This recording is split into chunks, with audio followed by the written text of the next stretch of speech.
morning students. Yesterday we have discussed about importance of economics in career.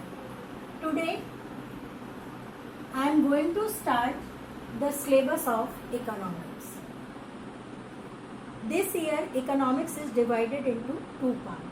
First, Indian economic development and second, statistics for economics. Indian economic development के अंदर हम पढ़ेंगे Indian economy on the eve of independence, यानी independence के समय हमारा देश जो इंडिया था या हमारी कंट्री जो थी वो किस तरीके की थी, कौन कौन से सिस्टम इम्प्लीमेंट किए गए थे, क्या क्या डिमेरिट्स थी, क्या क्या मेरिट्स थी, इनके बारे में पढ़ेंगे। फिर नेक्स्ट हमारा है 5 ईयर प्लान्स के बारे में पढ़ेंगे। 5 ईयर प्लान के अचीवमेंट, फेलियर और each and every 5 year plan को डिस्क्रिप्टिव वे में हम लोग पढ़ेंगे। 10th क्लास में भी आप 5 ईयर प्लान का ब्रीफ डिस्क्रिप्शन पढ़ चुके हैं। फिर नेक्स्ट टॉपिक हमारा है features, problems and policies of agriculture, यानी एग्रीकल्चर के फीचर्स क्या हैं, प्रॉब्लम क्या थी और एग्रीकल्चर से रिलेटेड कौन कौन सी पॉलिसीज बनाई गई हैं। फिर नेक्स्ट है इकोनॉमिक रिफॉर्म्स सिंस 1991, ये भी आप 10th क्लास में पढ़ चुके हैं। एलपीजी पॉलिसीज पढ़ी होगी आपने, जो लिबरलाइजेशन, प्राइवेटाइजेशन एंड ग्लोबलाइजेशन। फिर पॉवर्टी पढ़ी थी हमने। इसके अलावा कुछ और टॉपिक भी हैं आपके, employment, unemployment, inflation, infrastructure development, ये सब चीज़ें भी आपको इसके अंदर पढ़नी है।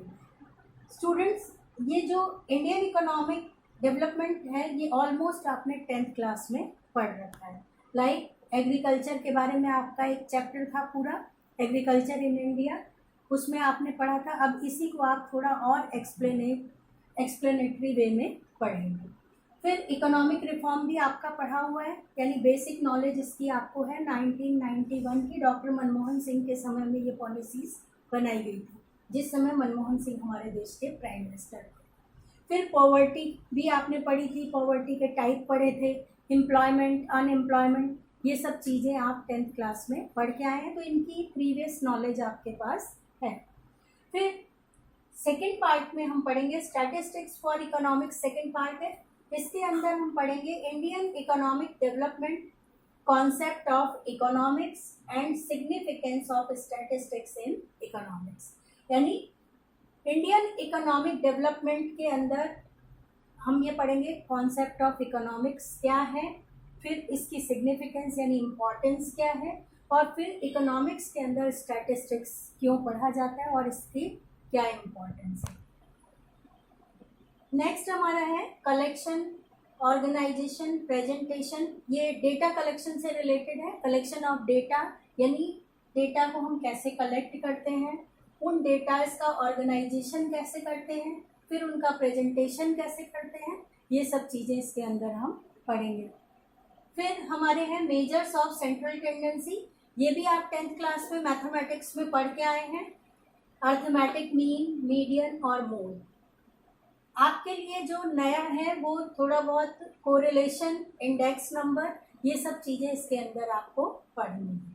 तो बच्चों, आपको जो न्यू टॉपिक है वो आपके लिए फर्स्ट वाला है, क्योंकि आपको मालूम नहीं है कि इकोनॉमिक्स का कॉन्सेप्ट एज ए इकोनॉमिक्स हम अलग से सेपरेट सब्जेक्ट में इकोनॉमिक्स क्या होता है उसको हम कैसे पढ़ेंगे।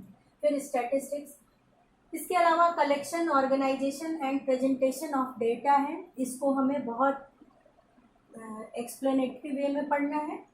फिर मेजर्स ऑफ सेंट्रल टेंडेंसी है, ये आपको पहले से मालूम है, मीन, मोड, मीडियन, हर बच्चा मैथमेटिक्स के अंदर इसको पढ़ के आया है, इसमें आपको कोई प्रॉब्लम नहीं आएगी।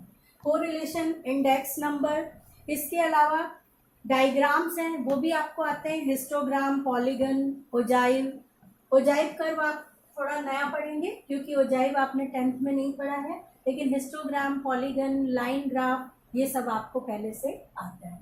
ये ऑल अबाउट द सिलेबस था आपका 11th क्लास के इकोनॉमिक्स का।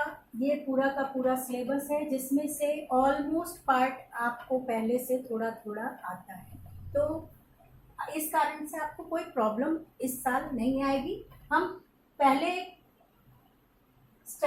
ये इंडियन इकोनॉमिक डेवलपमेंट से स्टार्ट करेंगे। इसका फर्स्ट चैप्टर हम कल से स्टार्ट करेंगे।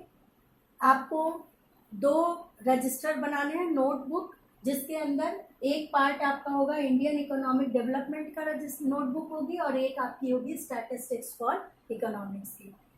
और जैसे जैसे आपको लेसन पढ़ा दिया जाएगा वैसे वैसे आपको साथ के साथ नोट्स भी प्रिपेयर करने हैं। Thank you.